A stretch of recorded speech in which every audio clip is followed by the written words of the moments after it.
টানা ৯ ঘণ্টা রুদ্ধতার বৈঠকের পর অবশেষে ইসরায়েলি মন্ত্রিসভায় গাজা শহর দখলের অনুমোদন পেয়েছেন প্রধানমন্ত্রী বেনিয়ামিন নেতানিয়াহু। শুক্রবার এক বিবৃতিতে প্রধানমন্ত্রীর কার্যালয় জানিয়েছে, হামাসকে পরাজিত করার লক্ষ্যে মন্ত্রিসভা প্রধানমন্ত্রীর প্রস্তাবটির অনুমোদন দিয়েছে। এতে সম্পূর্ণ উপত্যকা নিয়ন্ত্রণের আগ্রাসী পরিকল্পনা নেতানিয়াহুর জন্য এখন বাস্তবে পরিণত হয়েছে। বিশ্বমানের থার্মিক্স রড, সালাম স্টিল থার্মিক্স, দেশের একমাত্র থার্মিক্স রড।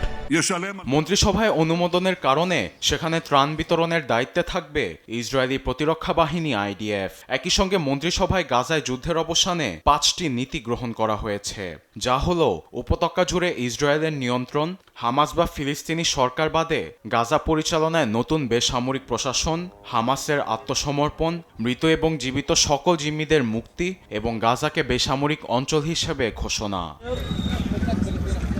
ইসরায়েলি মন্ত্রিসভার এমন ঘোষণার পরপরই তেল আবিবের রাস্তায় নেমেছে শত শত বিক্ষোভকারী। গাজায় যুদ্ধবন্ধ ও ইসরায়েলি বন্দীদের মুক্তির দাবিতে আইনশৃঙ্খলা বাহিনীর সঙ্গে তাদের দফায় দফায় সংঘর্ষ হয়। বিক্ষোভকারীদের ছত্রভঙ্গ করতে জলকামান থেকে পানি ছোড়ে স্থানীয় পুলিশ। তবুও রাজপথ ছাড়তে নারাজ বিক্ষোভকারীরা। এদিকে ফ্রান্স, যুক্তরাজ্য ও কানাডার পর ফিলিস্তিনকে স্বাধীন রাষ্ট্র হিসেবে স্বীকৃতির কথা জানান অস্ট্রেলিয়ার প্রধানমন্ত্রী অ্যান্থনি অ্যালবানিজ। সামনের মাসে জাতিসংঘের সাধারণ পরিষদের অধিবেশনের আগেই এই বিষয়ে ঘোষণা আসার সম্ভাবনা আছে বলে জানান তিনি।